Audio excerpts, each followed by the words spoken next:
Union pour la démocratie et le progrès social,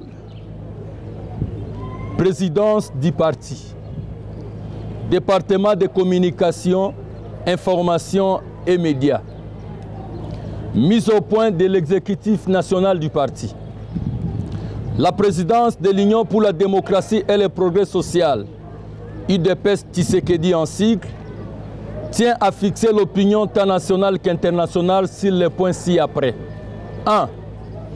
L'UDPS Tshisekedi est un parti politique qui fonctionne dans le respect de la loi numéro 04/002 du 15 mars 2004 portant organisation et fonctionnement des partis politiques, de ses statuts du 14 décembre 2010 tel que modifié et complété le 25 janvier 2013 et de son règlement intérieur. 2. L'UDPS Tshisekedi n'est engagé vis-à-vis des tierces que par une seule personne, à savoir M.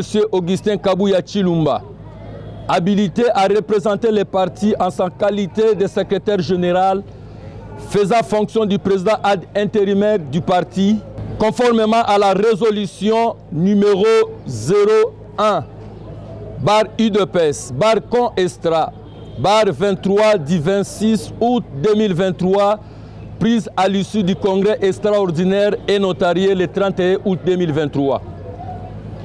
Et il n'y a pas un quelconque triumvirat qui engage le parti, si ce n'est que son secrétaire général qui fait l'intérim du président. 3.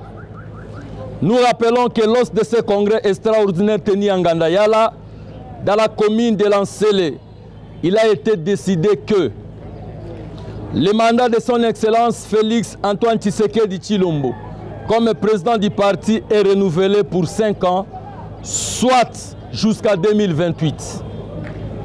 Compte tenu de l'incompatibilité dans laquelle se trouve le chef de l'État pour assumer les responsabilités au sein du parti, M. Augustin Kabuya Tshilomba a été chargé d'assurer l'intérim et de conduire le parti aux élections de décembre 2023, à l'issue desquelles l'UDPS Tshisekedi est devenue la première force politique du pays. 4. L'UDPS Tshisekedi renseigne que la confusion entretenue depuis le mois de juillet 2024 par certains membres du parti en perdition n'a aucune base légale ni réglementaire. Il s'agit des individus dépourvus de qualité et non reconnus par les instances politiques, judiciaires et administratives de la République. 5. Concernant la démarche judiciaire du parti pour la révision constitutionnelle à laquelle l'UDPS s'engage désormais, nous ravivons la mémoire du peuple congolais qu'il s'agit d'une promesse faite par l'UDPS lors du référendum constitutionnel de 2005. En effet, le docteur Etienne Tshisekedi Wamulumba avait bâti campagne contre le vote de cette constitution rédigée par la volonté de belligérants pour se maintenir au pouvoir. Notre fondateur avait alors fait la promesse qu'une fois l'UDPS au pouvoir, une nouvelle constitution émanant du peuple sera rédigée. Et l'UDPS soutient la position de son Excellence Félix Antoine Tshisekedi Tshilombo, exprimée devant la population de Kisangani en date du 23 octobre 2024 au cours d'un meeting populaire concernant la révision ou le changement de la Constitution de 2006 telle que révisée en 2011 par le régime de Joseph Kabila. 6. L'UDPS Tshisekedi affirme que M. Augustin Kabuya Tshilomba s'est exprimé par la révision constitutionnelle en tant que président ad intérim du parti et non comme membre du gouvernement. Que par ailleurs, la question de la révision constitutionnelle n'est pas un tabou.